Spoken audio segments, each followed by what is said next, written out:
এই যে কায় কায় ভাদ্র মাসে তোমার তালপিঠা খাচত মুই তো জানো না, কিন্তু হামা দেশিলে বলে খাবা লাগে।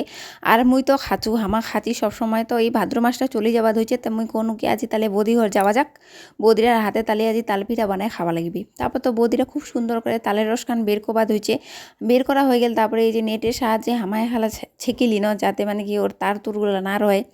তারপরে এটি কললা থেপথেপায় দিন, কললা থেপথেপায় দিয়ে এসে দিয়ে দিন আটা, চিনি আর কলো এই তালের রসখানার সঙ্গে মিশাই দিন বেশ করে। মিশানো হয়ে গেল, তারপরে এই কড়াইটা দিয়ে দিন তেল, তেলখান গরম হয়েছে কি না ওরা চেক করবাতানে প্রথমে একটা দিনু, তারপরে সবগুলা পকোড়ার মতো করে দিয়ে দিনু, মানে ছোট ছোট ছোট ছোট আকার করে পিঠাগুলা দিয়ে দিনু।